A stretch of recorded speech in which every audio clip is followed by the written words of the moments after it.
Le terminal transfrontalier de Perpignan-Méditerranée et d'Occitanie-Pyrénées-Méditerranée a été construit en 1985 afin de favoriser le report modal en développant le fret sur le réseau ferroviaire, évitant ainsi à de nombreux camions d'effectuer des trajets par route.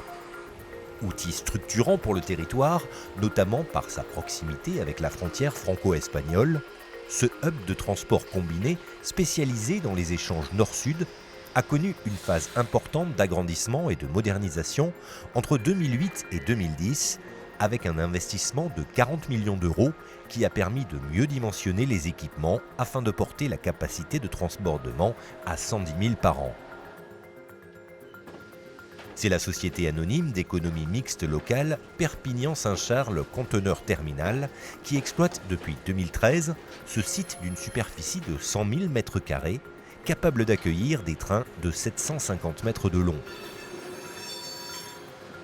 Elle compte notamment parmi ses actionnaires Perpignan Méditerranée Métropole, le Conseil départemental des Pyrénées-Orientales, la région Occitanie et la Chambre de commerce et d'industrie des Pyrénées-Orientales, ainsi que 3 acteurs du monde du transport multimodal, Novatrans, le port de Barcelone et Froidcombi.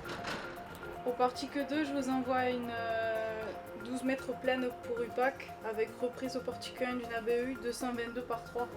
Perpignan-Saint-Charles Conteneur Terminal propose aux acteurs de la chaîne de transport multimodal un ensemble complet de prestations. Réception et expédition de trains, manœuvres ferroviaires, transbordement train-camion ou camion-train, vérification, manutention et stockage d'unités de transport intermodal, quelle que soit leur nature, caisse débâchable, remorque P400, conteneurs maritimes, citernes, et quel que soit leur contenu.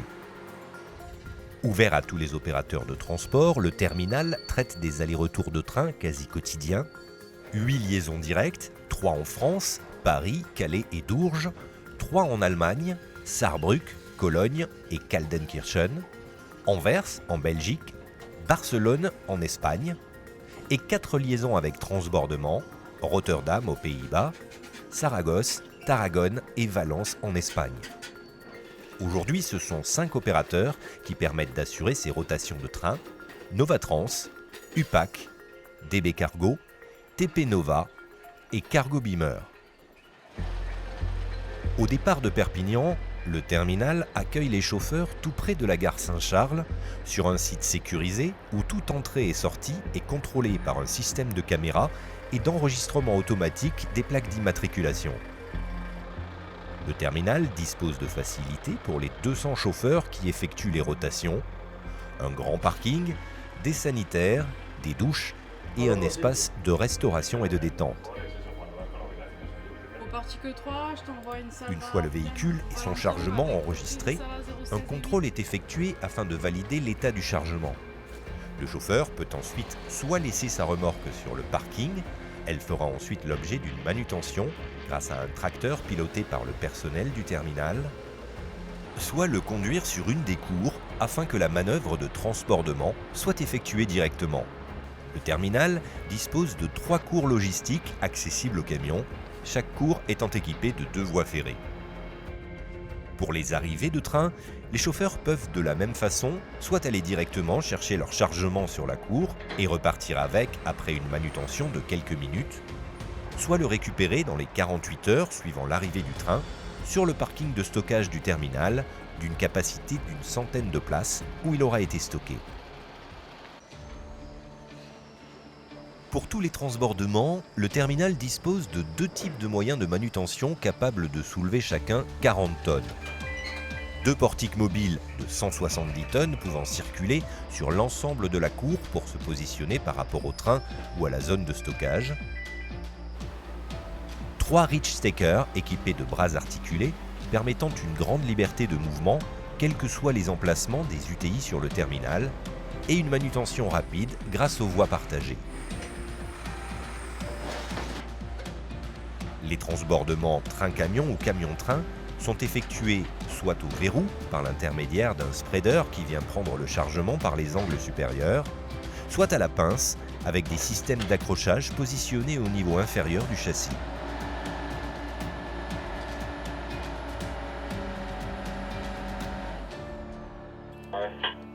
Une fois les transbordements effectués et le train prêt à partir, il est emmené sur un faisceau grâce à une locomotive de transfert où il sera pris en charge après une manœuvre de retournement par le personnel de l'entreprise ferroviaire chargé d'acheminer le convoi à destination. Les arrivées de train se déroulent de la même façon, la locomotive ayant effectué la liaison ferroviaire est décrochée et la locomotive de transfert va pousser le train sur une des 6 voies du terminal, chaque UTI faisant l'objet d'un contrôle à son passage. Le travail se poursuit également de nuit, le site étant accessible aux semi-remorques jusqu'à minuit en semaine. Toutes les opérations de transbordement sont effectuées avant la coupure afin que le site soit opérationnel dès 6h30 le lendemain. Après des débuts modestes avec 8 salariés et une seule ligne ferroviaire franco-française, le terminal compte aujourd'hui une trentaine de salariés, génère près de 200 emplois indirects et est passé de 15 000 à près de 45 000 transbordements par an, soit une moyenne de 170 par jour. Une activité qui n'a pas faibli pendant la période Covid et qui devrait encore augmenter avec 20 000 transbordements supplémentaires prévus pour 2022, grâce aux 2 nouvelles lignes vers Calais et Kaldenkirchen, proposées par le tout nouveau partenaire du terminal, l'entreprise allemande Cargo Beamer. Perpignan-Saint-Charles conteneur terminal, dont le chiffre d'affaires a déjà été multiplié par 4 en 10 ans, devrait donc voir un développement rapide de son activité, bénéficiant de l'engouement pour le fret ferroviaire qui fait son grand retour à la faveur de la transition écologique, tout en privilégiant l'emploi local. L'activité du terminal permet d'éviter le rejet de 60 000 tonnes de CO2 par an.